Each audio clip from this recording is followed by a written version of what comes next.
Back here on HQ, presented by TaylorMade, March Madness is officially here. And we're going to break down the players that you need to keep your eyes on. Of course, Cooper Flagg, Janai Broom, we're going to talk about those guys. But we're also getting to JT Toppin, Kam Jones, and so many more big playmakers that you need to watch come tournament time, which is just in a couple of days. BJ Taylor is back here with us. BJ, we're going to go through the top 10 players that you need to keep your eye on, starting with the one and only Cooper Flagg, who is the projected #1 overall pick in the upcoming NBA draft for a reason, dealing with an injury, but fingers crossed he's going to play for round 1 of the tourney. Absolutely. The favorites to win the national title heavily depend on whether or not Cooper Flagg is healthy, but what hasn't already been said about this guy? Leads Duke in points, rebounds, assists. He's the engine that makes that group go. As much hype and acclaim as Cooper Flagg gets, it is all entirely warranted, because not just his production on the floor impacts this Duke Blue Devil team, but also he is the heart and soul of this group when it comes to their competitive spirit.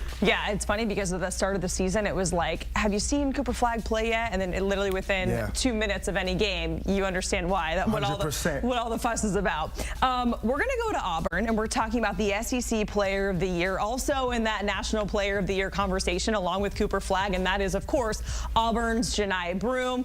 Kind of self-explanatory with this one as well, why we need to keep our eye on Janai Broom. Absolutely. I mean, you look at this guy still being a Naismith Player of the Year candidate. If Cooper Flagg does not win, it will be Janai Broom, and he continues to be one of the best double-double players in the country. His impact on the game starts on the low block, but he has been able to stretch his game out to the perimeter some, knock down some open shots. The biggest thing for Auburn's group is how they play around him, all right? He's going to get a ton of attention. Teams will either double him, they'll send traps at him. The other players on the floor, the Tahad Pettifors of the world, the Chad Baker-Mazars, the Miles Kellys, they've got to make sure that when they get their opportunities around all the attention that Janai Broom gets, that they make plays off of all of his attraction. So, BJ, obviously, you know, I'm a Florida grad, so I was very, very excited to see Walter Clayton Jr. coming in at #3.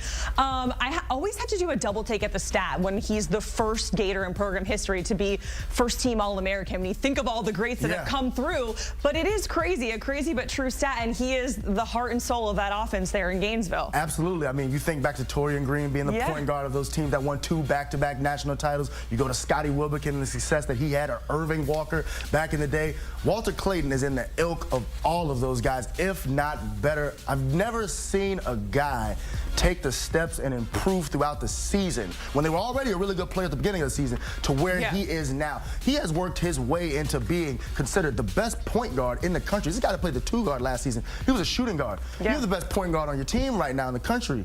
All right? So when you look at him, his ability to get a shot off the dribble, create for his teammates is something they didn't do as much last year. He's doing it this year. If you want to look at a guy and say, you know what, if Florida goes and wins the national championship, it'll be on the back of their MVP. Yeah, and to your point, even last year, sometimes with the turnovers, I got a little bit nervous when the ball was in his hand in those clutch moments, but now I'm like, give it to Walter. I'm all in, and I'm trusting him. He makes good plays. He does. And we are now talking about the Big Ten. We kind of talked about these guys a little bit earlier in the show, but the Badgers, and we're looking at Wisconsin and the magical run we've seen with them in the Big Ten tournament. Why are we looking at this guy? Because Tonje has come on stronger than anyone else here in the month of March. Now, he didn't play well in the Big Ten championship finale against Michigan, had one of his worst days, but prior to that, he had been up over 20 points in each and every Big Ten game, scored 32 in a semifinal Big Ten matchup, and he does it efficiently, all right? Some guys are volume scorers. That is not Tonje. He knows where to get on the floor to get to his spots. Also, an excellent free throw shooter. That's very important this time of year. I know it's not sexy. I know it's not what anybody wants to talk about, but games in the tournament will come down to making free throws, and this is a guy that when he gets to the free throw line, he knocks down his freebies. Yeah, and we've seen that in the conference tournaments, right? The last 2 minutes of any game, especially when it's tight, takes about 20 minutes, it feels like, and everyone is at the line. Yes, so making your free throws very important. We're almost halfway through. We get to #5. We're looking at Marquette's Kam Jones, who came back for another season, and there's been some conversation from last season to this season, maybe not as impressed, but he is still a player to watch for sure. He is, and it's interesting that obviously with Marquette being in the Big East, you think back to those years where Kemba Walker was at UConn and they made that magical run. And people make a lot of comparisons between the two. Yes, he has the ability of any guy in the tournament to have one of those runs. If you haven't seen this kid play, he's absolutely sensational, all right? He can get out there on the floor, and when he comes off a ball screen, whether it's a double team, whether it's a trap, or you play drop defense. He can knock down a three-point shot. He's one of the craftiest finishers in college basketball with that left hand. He's got that southpaw, nice little smooth northeast finish to his game, and he's tough as nails, all right? He doesn't back down from anything. I watched him play against St. John's, one of the best defenses in the country, if not the best defense. He had no problem that day. Went up over 30 points against Rick Pitino's bunch. Kam Jones is a guy that Marquette, they could make a deep run on the backs of him, but he is going to have to be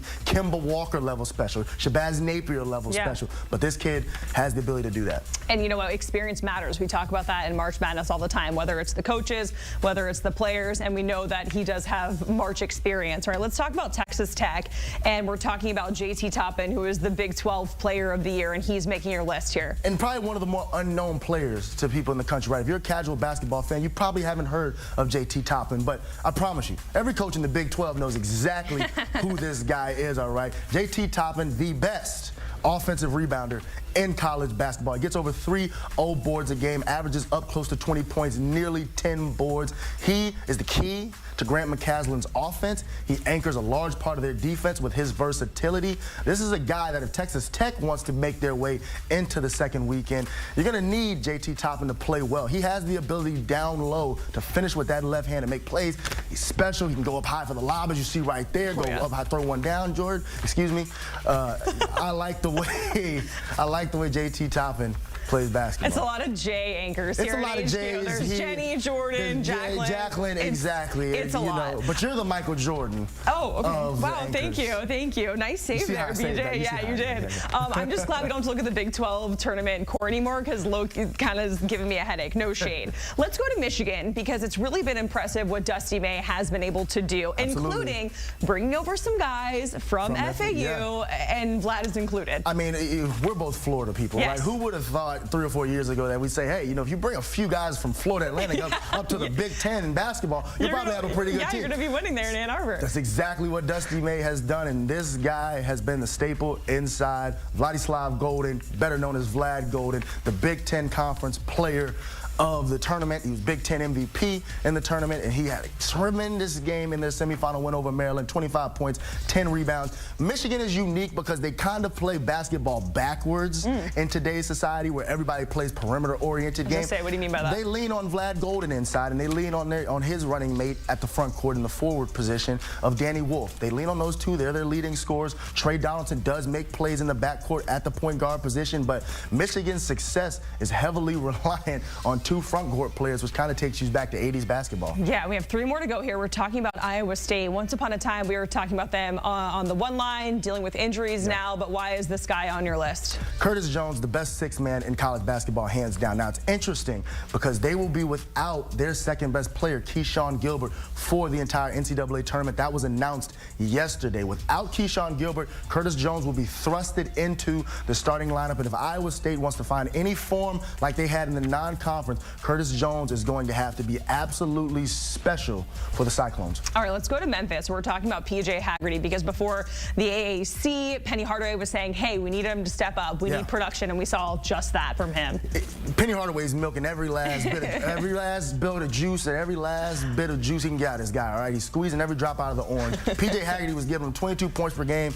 Penny said, we need more from you, all right? And he gave it to him. 42 points in a semifinal win in this game over Wichita State. PJ Hagerty, a top 5 scorer in college basketball. If you're flipping through the channels this upcoming weekend, you see Memphis on your television screen, I recommend you sit down and watch at least a half of PJ Hagerty basketball because you would not be disappointed. Yeah, had 23 in the championship game. All right, finally, we're looking at someone from UC San Diego, a guy who is shooting over 42% from 3, BJ, which is absolutely crazy. Absolutely. We're talking about a Niwa Tait-Jones, all right? You probably haven't heard of him. Not a lot of people have. But this guy is special, okay? They've been on a special run all season long, 30-4, winners of the Big West tournament. This is a team that has 2 quad 1 wins. UC San Diego, more quad 1 wins even than the North Carolina Tar Heels. Can you believe that? That's another conversation for another day. It's another conversation for another day, but hey, Niwa Tait-Jones, he does a great job. He's not a good outside shooter, but what he does do,